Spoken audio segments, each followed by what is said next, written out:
ಈ ಕಾರ್ಯಕ್ರಮದ ಪ್ರಾಯೋಜಕರು Gadiyar group of companies, specialized in piling and shoring, engineering consultancy, firefighting, steel structures, real estate. Office, SIT Tower, Silicon Oasis, Dubai, UAE. ನೀವು ನೋಡ್ತಾ ಇದ್ದೀರಾ ಸನ್ಮಾರ್ಗ ಸುದ್ದಿ ಸಂಚಯ. ನಾನು ಶಂಶೀರ್ ಬುಡೋಳಿ. ಕರ್ನಾಟಕದಲ್ಲಿ ಸರ್ಕಾರಿ ಮತ್ತು ಸಾರ್ವಜನಿಕ ಕಾರ್ಯಕ್ರಮಗಳಲ್ಲಿ ಒಂದೇ ಮಾತರಂ ಹಾಡಿನ ಮೊದಲ 2 ಪದ್ಯಗಳನ್ನು ಮಾತ್ರ ಹಾಡುವ ಕಾಂಗ್ರೆಸ್ ಪಕ್ಷದ ನಿರ್ಧಾರವನ್ನ ತಮ್ಮ ಸರ್ಕಾರ ಅನುಸರಿಸುತ್ತದೆ ಎಂದು ಕರ್ನಾಟಕದ ಸಿಎಂ ಡಿಕೆಶಿ ಹೇಳಿಕೆಯನ್ನ ನೀಡಿದ್ದಾರೆ. ಕರ್ನಾಟಕದಲ್ಲಿ ಸ್ವಾತಂತ್ರ್ಯ ದಿನಾಚರಣೆಯ ಸಂದರ್ಭದಲ್ಲಿ ಪೂರ್ಣ ಒಂದೇ ಮಾತರಂ ಹಾಡನ್ನು ಹಾಡುವ ಕುರಿತು ಖಾಸಗಿ ಕಾರ್ಯಕ್ರಮವೊಂದರಲ್ಲಿ ಎತ್ತಲಾದ ಪ್ರಶ್ನೆಗೆ ಪ್ರತಿಕ್ರಿಯಿಸಿದ ಡಿಕೆ ಶಿವಕುಮಾರ್, ನನ್ನ ಪಕ್ಷದ ನೀತಿಯಲ್ಲಿ ನನಗೆ ನಂಬಿಕೆ ಇದೆ. ನಮ್ಮ ಪಕ್ಷ ಏನು ನಿರ್ಧರಿಸಿದೆಯೋ ಅದರಲ್ಲಿ ನಾನು ದೃಢವಾಗಿದ್ದೇನೆ. ಒಂದೇ ಮಾತರಂ ಹಾಡಿನ ಮೊದಲ 2 ಸ್ಟಾನ್ಸವನ್ನ ಮಾತ್ರ ಹಾಡುವ ಕಾಂಗ್ರೆಸ್ ನಿರ್ಧಾರವನ್ನ ನನ್ನ ಸರ್ಕಾರ ದೃಢವಾಗಿ ಅನುಸರಿಸುತ್ತದೆ ಎಂದು ಅವರು ಹೇಳಿದರು. ಒಂದೇ ಮಾತರಂ ಹಾಡನ್ನು ನನ್ನ ಸೂಚನೆ ಇಲ್ಲದೆ ಅಥವಾ ರಾಜ್ಯಪಾಲರ ಭವನದಲ್ಲಿ ಸಂಪೂರ್ಣವಾಗಿ ಹಾಡಿರಬಹುದು. ಆದರೆ ಭವಿಷ್ಯದಲ್ಲಿ ಯಾವುದೇ ಸರ್ಕಾರಿ ಸಮಾರಂಭದಲ್ಲಿ ನಾವು ಈಗಾಗಲೇ ನಿರ್ಧರಿಸಿದಂತೆ ಕೇವಲ 2 ಸ್ಟಾನ್ಸವನ್ನ ಹಾಡುವ ಅಭ್ಯಾಸವನ್ನು ಅನುಸರಿಸುತ್ತೇವೆ. ಸರ್ಕಾರಿ ಮತ್ತು ಸಾರ್ವಜನಿಕ ಕಾರ್ಯಕ್ರಮಗಳಲ್ಲಿ ಒಂದೇ ಮಾತರಂ ಹಾಡನ್ನು ಕಡ್ಡಾಯಗೊಳಿಸಿ ಕೇಂದ್ರ ಸರ್ಕಾರ ಇತ್ತೀಚೆಗೆ ಅಧಿಸೂಚನೆ ಹೊರಡಿಸಿದೆ. ಆದಾಗ್ಯೂ ಕಳೆದ ವಾರ ಕಾಂಗ್ರೆಸ್ ಕಾರ್ಯಕಾರಿ ಸಮಿತಿಯು ಒಂದೇ ಮಾತರಂ ಹಾಡಿನ ಮೊದಲ 2 ಪದ್ಯಗಳನ್ನು ಮಾತ್ರ ಹಾಡಬೇಕು ಎಂಬ 1937ರ ನಿರ್ಣಯವನ್ನು ಪುನರುಚ್ಚರಿಸಿದೆ ಎಂದು ಅವರು ಗಮನ ಸೆಳೆದರು. ದಕ್ಷಿಣ ಭಾರತದ ಪ್ರಮುಖ ರಾಜ್ಯವಾದ ಕೇರಳದ ಹೆಸರನ್ನ ಅಧಿಕೃತವಾಗಿ ಕೇರಳಂ ಎಂದು ಬದಲಾಯಿಸಿ ಕೇಂದ್ರ ಗೃಹ ಸಚಿವಾಲಯ ಗೆಜೆಟ್ ಅಧಿಸೂಚನೆ ಹೊರಡಿಸಿದೆ. ಈ ಕಾಯ್ದೆಗೆ ರಾಷ್ಟ್ರಪತಿ ದ್ರೌಪದಿ ಮುರ್ಮು ಇವರು ಅಂಕಿತ ಹಾಕಿದ್ದು, ಇದಕ್ಕೂ ಮುನ್ನ ಈ ಮಸೂದೆ ಆಗಸ್ಟ್ 11ರಂದು ಲೋಕಸಭೆಯಲ್ಲಿ ಹಾಗೂ ಆಗಸ್ಟ್ 12ಕ್ಕೆ ರಾಜ್ಯಸಭೆಯಲ್ಲಿ ಅಂಗೀಕಾರಗೊಂಡಿತ್ತು. ಮಲಯಾಳಂ ಭಾಷೆಯಲ್ಲಿ ರಾಜ್ಯದ ಹೆಸರು ಮೊದಲಿನಿಂದಲೂ ಕೇರಳಂ ಎಂದೇ ಇದೆ. 1956ರ ನವೆಂಬರ್ 1ರಂದು ಭಾಷಾವಾರು ರಾಜ್ಯಗಳ ಮರುಸಂಘಟನೆಯಾದಾಗ ಮತ್ತು ಮಲಯಾಳಂ ಮಾತನಾಡುವ ಪ್ರದೇಶಗಳನ್ನು ಒಗ್ಗೂಡಿಸಿದಾಗ ಕೇರಳಂ ಎಂಬ ಹೆಸರೇ ಬಳಕೆಯಲ್ಲಿತ್ತು. ಆದರೆ ಭಾರತ ಸಂವಿಧಾನದ ಮೊದಲ ಅನುಸೂಚಿಯಲ್ಲಿ ಕೇರಳ ಎಂದು ನಮೂದಿಸಲಾಗಿತ್ತು. ಸಂವಿಧಾನದ 3ನೇ ವಿಧಿಯ ಪ್ರಕಾರ ರಾಜ್ಯದ ಹೆಸರನ್ನು ಬದಲಾಯಿಸಲು ಅಗತ್ಯ ಕ್ರಮ ಕೈಗೊಳ್ಳುವಂತೆ ಕೋರಿ ಜೂನ್ 24, 2024ರಂದು ಕೇರಳ ವಿಧಾನಸಭೆಯಲ್ಲಿ ಸರ್ವಾನುಮತದ ನಿರ್ಣಯ ಅಂಗೀಕರಿಸಿ ಕೇಂದ್ರಕ್ಕೆ ಕಳಿಸಿಕೊಡಲಾಗಿತ್ತು. ಈ ಮನವಿಯನ್ನು ಪರಿಶೀಲಿಸಿದ ಕೇಂದ್ರ ಸರ್ಕಾರ ಸಂಸತ್ತಿನಲ್ಲಿ ವಿಧೇಯಕ ಮಂಡಿಸಿ ಇದೀಗ ಅಧಿಕೃತವಾಗಿ ಹೆಸರು ಬದಲಾವಣೆಯ ಕಾಯ್ದೆಯನ್ನು ಜಾರಿಗೆ ತಂದಿದೆ. ಕೋಲ್ಕತ್ತಾದ ಜ್ಯೋತಿನಗರ ಎಂಬ ಕಾಲನಿಯಲ್ಲಿ ವಾಸಿಸ್ತಾ ಇರುವ ನೂರಾರು ಮಂದಿ ಕುಟುಂಬಗಳು ಸುಮಾರು 1 ತಿಂಗಳಿಂದ ನೀರಿಲ್ಲದೆ ಸಂಕಷ್ಟ ಪಡ್ತಾ ಇದ್ದಾರೆ. ತಮ್ಮ ದೈನಂದಿನ ಅಗತ್ಯಗಳಿಗಾಗಿ ನದಿ ದಡಕ್ಕೆ ಹೋಗ್ತಾ ಇದ್ದಾರೆ. ಇಲ್ಲಿ ಸುಮಾರು 5,000ದಷ್ಟು ಮಂದಿ ವಾಸಿಸ್ತಾ ಇದ್ದಾರೆ. ಇಲ್ಲಿನ ಹೆಚ್ಚಿನ ನಿವಾಸಿಗಳು ಮುಸ್ಲಿಮರು.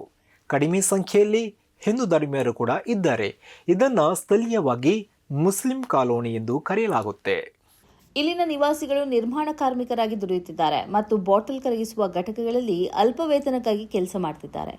ಈ ಕಾಲೋನಿಯಲ್ಲಿ 6 ನೀರಿನ ನಲ್ಲಿಗಳಿದ್ದು ಜುಲೈ 29ರಿಂದ ಇವೆಲ್ಲವೂ ಪೂರೈಕೆಯನ್ನು ಸ್ಥಗಿತಗೊಳಿಸಿದೆ.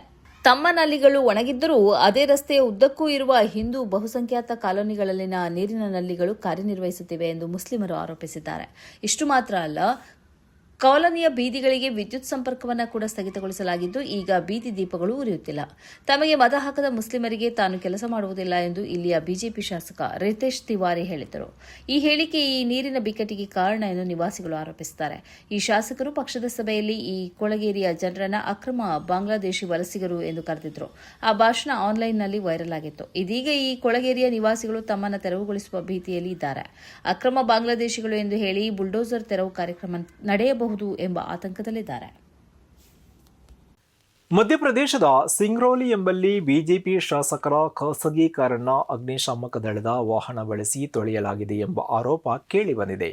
ಇವರ ಅಧಿಕೃತ ನಿವಾಸದ ಮುಂದೆ ನಿಲ್ಲಿಸಿದ ಕಾರನ್ನ ತೊಳೆಯಲು ಸರ್ಕಾರಿ ಸೌಲಭ್ಯಗಳನ್ನು ದುರುಪಯೋಗಪಡಿಸಿಕೊಂಡಿರುವ ವಿಡಿಯೋ ಬಹಿರಂಗಕ್ಕೆ ಬಂದಿದೆ. ಕಾರನ್ನ ತೊಳಿತಾ ಇರುವ ದೃಶ್ಯಗಳು ಸಾಮಾಜಿಕ ಜಾಲತಾಣದಲ್ಲಿ ವೈರಲ್ ಆಗ್ತಾ ಇದೆ. ಶಾಸಕ ರಾಮ್ ನಿವಾಸ್ ಶಾ ಅವರ ಇನ್ನೋವಾ ಕಾರನ್ನು ಅಗ್ನಿಶಾಮಕ ದಳದ ಸಿಬ್ಬಂದಿ ತೊಳೆದಿದ್ದಾರೆ. ಶಾಸಕರ ಅಧಿಕೃತ ನಿವಾಸದ ಹೊರಗಿನ ರಸ್ತೆಯಲ್ಲಿ ಈ ಘಟನೆ ನಡೆದಿದೆ.